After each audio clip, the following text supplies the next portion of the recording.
let me go and I will find Vishnu. Seeing the firm determination of Dhruva Maharaj, Narad Muni guided him and he gave him the mantra. And what was the mantra? Om Namo Bhagavate. Om Namo Bhagavate Vasudevaya. Now here, this little boy had so much determination to get Vishnu that he accepted the mantra given by Narad Muni. And he stood underneath a tree for how many days? How many days? 6 months. So first month, he only ate every third day fruits or berries. Usually in the forest you find berries for the. He ate those for first month, and he stood on his legs and chanted the mantra Om Namo Bhagavate Vasudevaya. Then in the second month, so first month he was eating every third day. Second month he started eating every seventh day. And in the second month he was only eating dry leaves which were fallen off the ground. He never went even for looking for the fruits. And just drank the water.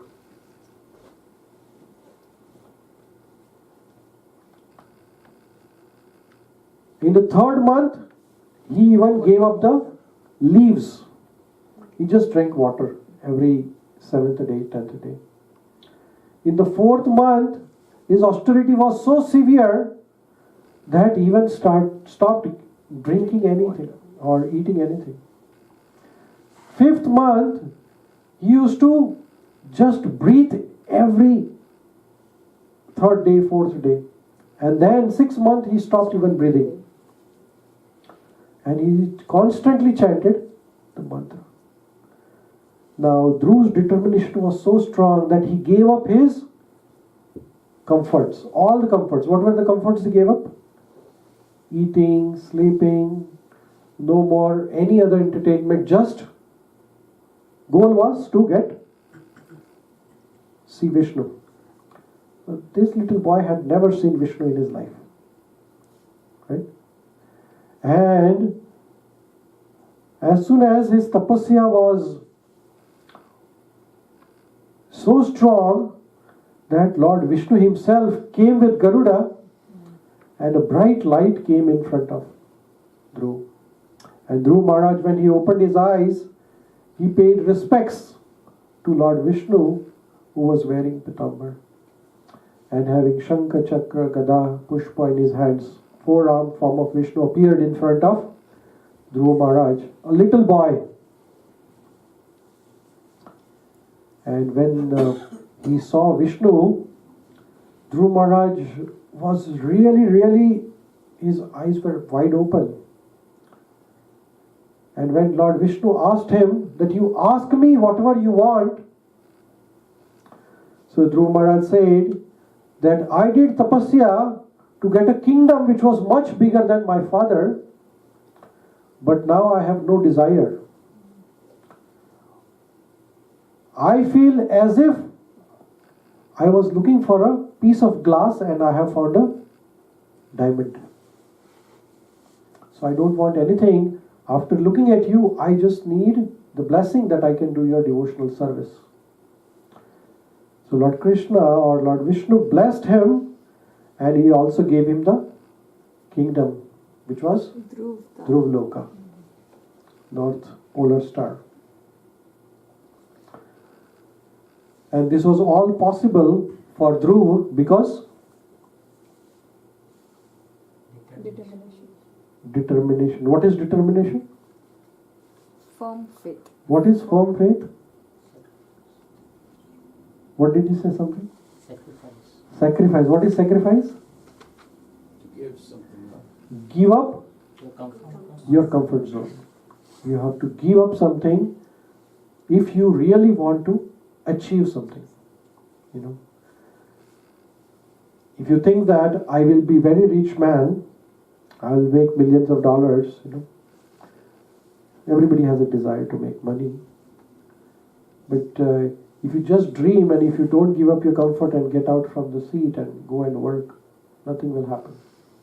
You know, get out of the comfort zone and work towards it. That is determination.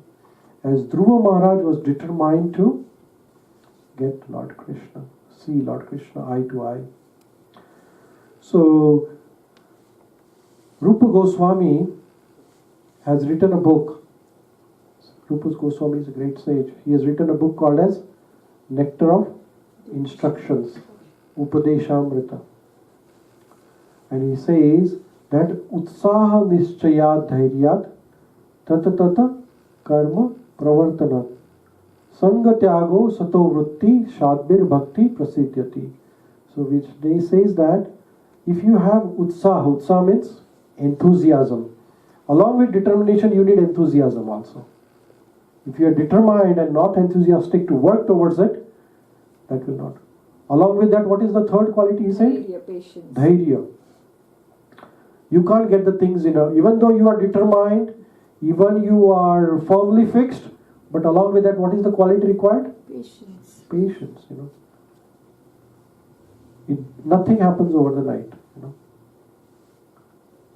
So we have to have a patience. Then it is possible to achieve what you are determined to achieve. So Dhruva Maharaj was carried by Lord Vishnu in his own vehicle to Dhruva Loka. And that was possible. And as I said, this is the shloka from Nectar of Instruction. Utsaha Nischaya Dhairya Tatata Karma Pravartanat Sangatyago Sato Vritti Shadbir Bhakti Prasidyati. So if you want to progress in your bhakti, in your spiritual life, in your devotional life, then what are the 6 things required? There are 6 things required to progress in the spiritual life. Okay? As we said, first is enthusiasm. When you chant the holy name, you have to be enthusiastic. When you come to the temple, you have to be enthusiastic. When you eat prasadam, of course we are Everyone is enthusiastic. enthusiastic. You don't have to tell that, right?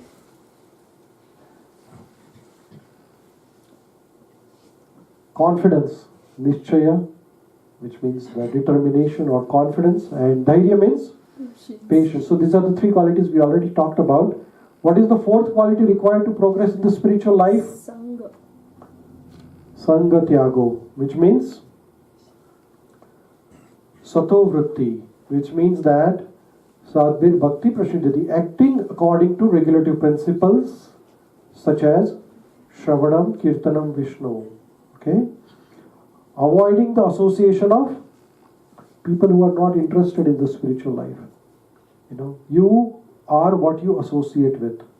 Right? If I touch that electricity, then I will not able to sleep. Right, Prabhuji? There is an electricity point behind you. If I touch it, then I will get a current, and if I am awake and I am sleeping, I will get awake. Right? Everybody is awake? We need a current. I request everyone to keep the eyes open, even though you are not looking at me. I just had a Coca-Cola, so I'm Okay, good. And the 6th one is following the footsteps of previous acharyas. If we don't follow the footsteps of acharyas, then we can't learn. And that is what is required here. One of the acharya is Srila Prabhupada. Through him we are getting all these instructions. Nectar of Instruction is a book which is translated by Srila Prabhupada from Sanskrit to English. It is a wonderful book. Those who have never read this or heard about it, it's a very small book. But there are very nice principles to progress in the spiritual life, and this is one of them is mentioned here. So now the next quality which Chanakya had and which we all need to be winner. How many of you want to be winner? No? Everybody wants to be loser? How many wants to be winner? Some people are so enthusiastic that they are even shy to raise their hand. Everyone. So what is the one quality which we have already talked about? If you have this, you will be the winner of the world. Or you will win everyone. Everyone will love you. Everyone will like you. What is that quality you need? That we already talked about. But one quality you need Humble. so that you can win over the entire world. Humble. What is that? Humble. Okay, that's good. But one quality which you need in day-to-day life. What is that? Respect. Okay. I think we have talked about when we are talking about Bhishma Pitama's teachings of Bhishma Pitama. He said to, and this was also when we were talking about Yaksha and Maharaj Yudhishthir conversation. Which is the one thing which you have, you will be likable by everyone. Did we talk about this? It sounds familiar? Good listening. You're very close. No? Namrata. If you have a good tongue, everyone will like you. Talk very nicely. Did we talk about this? Speech. Speech is the single most quality of a human being. A person is known by how he talks. If you talk nicely, a sweet talk, everybody likes that person. Isn't it? You have all the qualities. You are very strong, very beautiful, very rich, very knowledgeable. But if your tongue is not good, what will happen? Nobody will come near to you. Isn't it? So here Chanakya Pandit says, if you want to overpower the entire world merely by just one action, then put the restraint upon your tongue, speaking ill of others. Okay? Tongue is a single organ in your body where there is no bone, but it can break your bone. Right? In the same nectar of instruction, first shloka, Rupa Goswami says, Vacho Vegam, Manasukrodha Vegam, Jivva Vegam, Udar Prastha Vegam, Etan Vegayan O Vishayot Dhira, which means that Vacho Vegam, Manasukrodha Vegam, Jivva Vegam. Vegam means controlling. You have to control this tongue. Your speech has to be very, very, very careful what you are talking. Isn't it?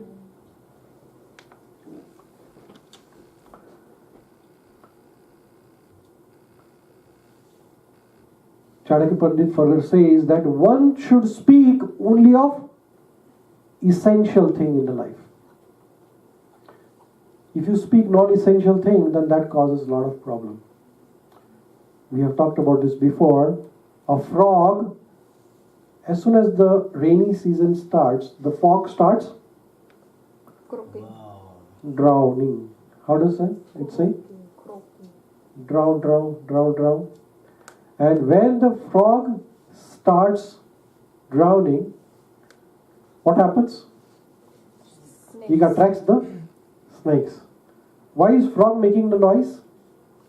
To attract female. To attack the female frog. A male frog makes the sound to attract the female frog. But instead of what happens? The snake comes to know and he will come and eat the frog. So unnecessary sound, unnecessary speech should be avoided. And Chanakya Pandit said that speak only which is essential to speak. We speak on phone for hours together for no reason. Isn't it? There is a reason. There is a reason. And the most essential speech for the devotee is to speak of God only. Krishna. Right? So if you have anything related to Krishna, then open your tongue. Otherwise, not to participate in unnecessary discussions. That is called as prajalpa.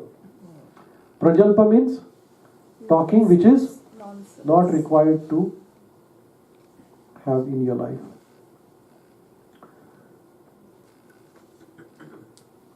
It is very important for all of us to improve our speech. And this improvement of speech is important because in Srimad Bhagavatam, it is mentioned here in 3rd canto, 6th chapter, 36 sloka, the existence of conditioned soul can be purified only by the method of engaging mind and speech in the service of Krishna. So, if we really want to purify, if we really want to progress, if we want to make our life better, then engage the mind and the speech for Krishna. But most of the time we engage our mind in the things which are not required.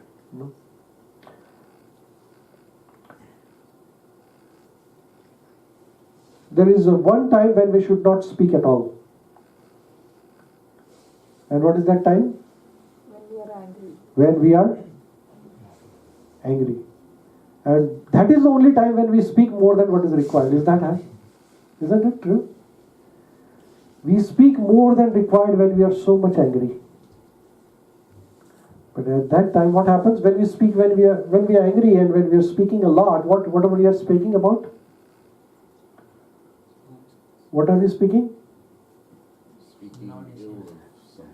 We speak the things which are not at all required to be spoken about. How many of you have done that in your life? Every And then later on we realize, oh my God.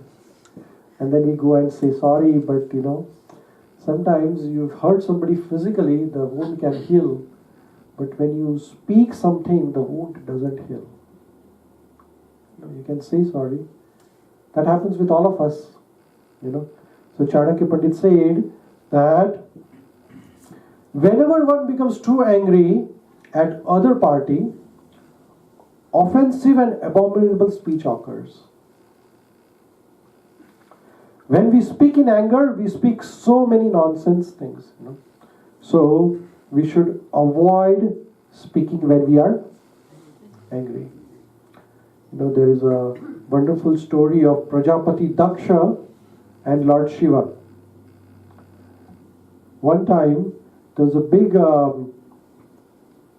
ceremony which was organized by Prajapati Daksha, who is father-in-law of Shiva. Lord Shivji. Sati's father is Daksha Prajapati. And one time, there was a big ceremony. Sacrifice was organized and all the Devi Devatas had come there in the ceremony. And everybody was sitting on the big, nice asan, not like this one, the throne, with the diamond and jewels and like that, decorated asans. It was a big assembly. And Prajapati Daksha, who organized it, he entered at the end when all the guests were seated. Then the Prajapati Daksha entered. And as soon as Daksha entered, everybody rose from their seats to give the honor of respect to the person who organized everything. However, Lord Shiva, who was Damad, son-in-law of Prajapati Daksha, he did not get up. He was deeply absorbed in his meditation. And seeing his son-in-law didn't get up from the seat, Prajapati Daksha became very angry. He became so much angry that he said all the words which were not required to be spoken in front of everyone. And he said bad words to Lord Shiva, bad words to all his family. He said even that I never wanted my daughter Sati to marry with this Shiva, who doesn't know how to wear the clothes, who doesn't have a house, he doesn't have any place to stay, and he keeps the company of the people who are very dirty and abominable people. He said like that to Lord Shiva.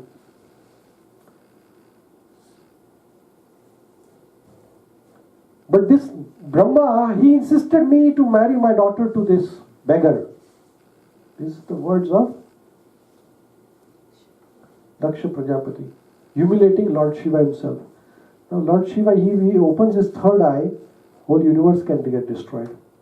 Isn't it? Prajapati Daksha is a small ant in front of him.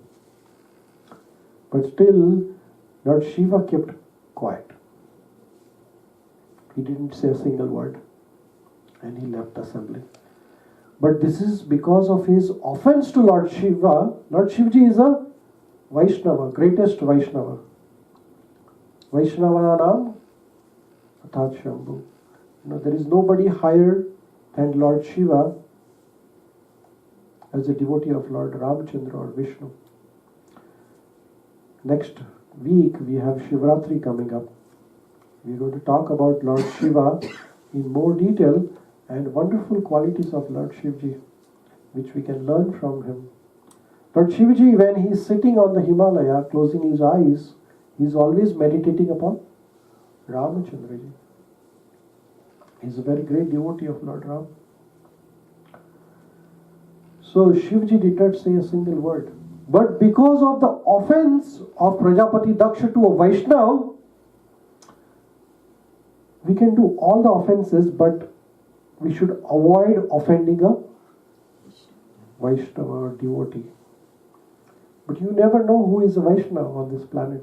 Vaishnava can be dressed in jeans and shirt. Right? So never offend anyone, basically. Control your tongue.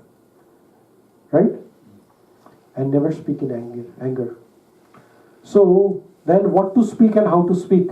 So this is a question which has been asked by Arjun to Lord Krishna.